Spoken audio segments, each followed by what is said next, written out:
Bismillahirrahmanirrahim. İnsanın müşahidə etdiyi kainatda mövcud olan hər bir varlıq və hadisə onu meydana gətirən və mövcudluğunu təmin edən bir səbəbə bağlıdır.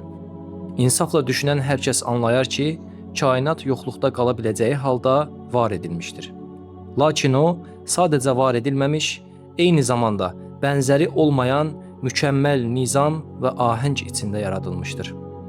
Kainatda hər şey ölçü, tarazlıq və qanuna uyğunluq əsasında qurulmuşdur.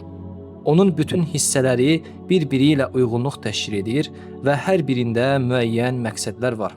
Bu nizam sayəsində kainatı araşdırmaq, anlamaq və izah etmək, elm və texnologiyanı inkişaf etdirmək mümkün olmuşdur. Həmçinin kainat təkcə nizam deyil, həm də incəsənət və gözəllik nümunəsidir.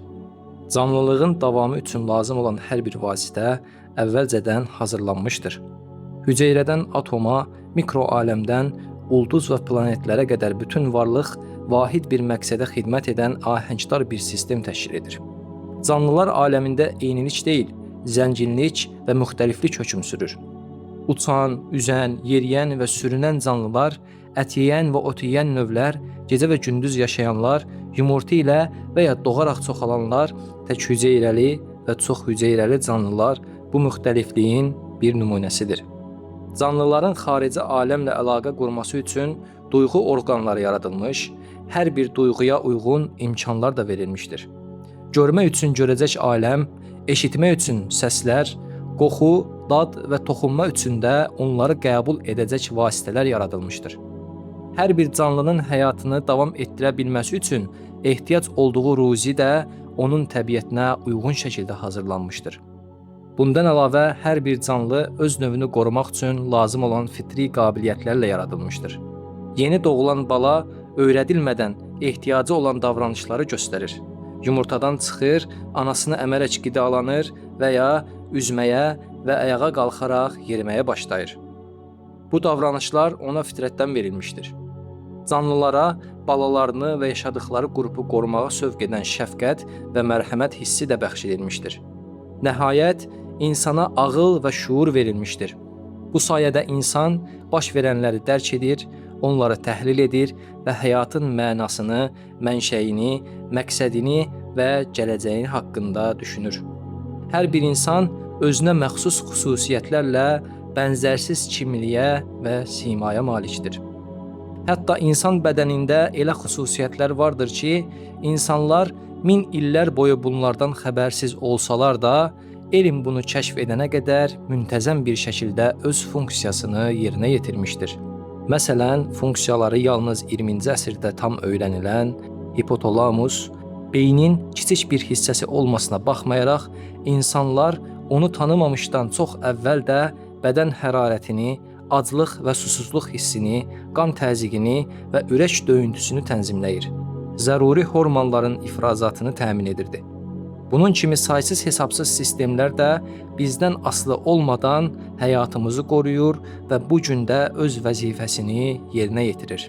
Nəticədə insafla düşünən hər kəs anlayacaqdır ki, burada sadalananlar və sadalana bilməyən saysız hesabsız dəlillər bütün bunların sonsuz elmə, iradəyə və qüdrətə malik bir yaradan tərəfindən məqsədli şəkildə yaradıldığını göstərir. İnsan bu nizamı dərk edəcək qabiliyyətdə yaradılmışdır. Peyğəmbərlər isə bu həqiqəti insanlara çatdırmaq üçün göndərilmişdir. Üstəlik, bu nizamlı, estetik və məqsədyönlü quruluşun hər an eyni xüsusiyyətlərini qoruyub saxlaması bu həqiqəti daha da aydın göstərir. Əgər ortaya çıxan iş məqsədli və yüksək bacarıq tələb edirsə, lakin həmin işi gördüyü iddia edilən şəxsin buna nə biliyi, nə bacarığı, nə də imkanı çatmırsa, insan ağlı təbii olaraq bu işi həyata keçirə biləcək başqa bir səbəb və ya təsir edici qüvvə axtarır. Məsələn, təsəvvür edin ki, bir insan ömründə ilk dəfə avtomobil görür. O avtomobili araşdırdıqda oturacağın, sükanın, güzgülərin və digər hissələrin insan bədəninə tam uyğun hazırlandığını görür. Avtomobili istehsal edən şəxsi heç vaxt görməsə belə bir nəticəyə gələcəkdir. Bu avtomobili hazırlayan şəxs insanı və onun ehtiyaclarını yaxşı bilir. O, müxtəlif imkanlar arasından məhz bu quruluşu şuurlu bir şəkildə seçmişdir. Deməli, onu hazırlayacaq elmə, iradəyə və gücə sahibdir. Digər bir misal körpə və pişik misalıdır. Təsəvvür edin ki, bir ata qış günü körpəsi ilə birlikdə evdən çıxmağa hazırlaşır. O, körpəsini və balaca pişiyi bir müddət otaqda tək qoyub çıxır. Geri qayıtdıqda isə körpəni səliqə ilə geyindirilmiş və bayıra çıxmağa hazır vəziyyətdə görür. Əgər söhbət təsadüfi bir hadisədən, məsələn, çayın yerə tökülməsindən getsəydi, bunun üzərində dayanmağa ehtiyac olmazdı. Lakin körpənin hava şəraitinə uyğun geyindirilməsi məqsədli və mənalı bir işdir.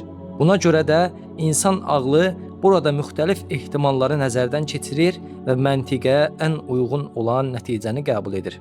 Məsələn, birinci ehtimal deməliyik ki, körpəyə paltarı elə paltarların özləri geyindirib, amma ağıl bu ehtimalı dərhal rədd edəcəkdir. Çünki paltarların nə havanın soyuq olduğunu biləcək elmi, nə körpəni geyindirəcək iradəsi, nə də bunu həyata keçirəcək gücü vardır. Üstəlik, onların nə həyatı, nə də şuuru mövcuddur. İkinci ehtimal körpənin özünü geyindirməsidir. Bu ehtimal da mümkün deyildir. Çünki körpənin havanın soyuq olduğunu anlayacaq biliyi, uyğun paltarı seçəcək iradəsi və özünü geyindirəcək fiziki gücü yoxdur. Üçüncü ehtimal körpəni otaqdakı pişiyin geyindirməsidir. Bu ehtimal da qəbul edilə bilməz. Çünki pişikdə də belə bir işi həyata keçirəcək bilik, şuur, iradə və bacarıq yoxdur. Dördüncü ehtimal isə bu xüsusiyyətlərə malik başqa bir şəxsin körpəni geyindirməsidir ki, ata həmin şəxsi görməsə belə məntiq onu bu nəticəyə gətirər.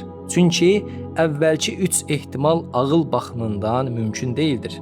Eynilə bunun kimi kainatda və insan bədənində hər an saysız hesabsız məqsədli və nizamlı hadisələr baş verir. İnsanlıq bu hadisələrin çoxunu yalnız son əsrlərdə kəşf etmiş, gələcəkdə isə daha çoxunu kəşf edəcəyini göstərmişdir.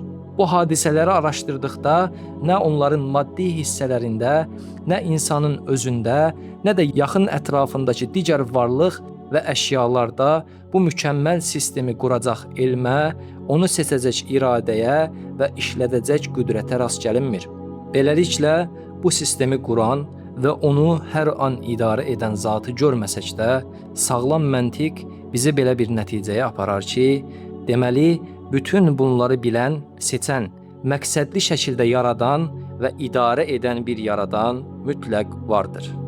Velhamdülillahi Rabbil alemin.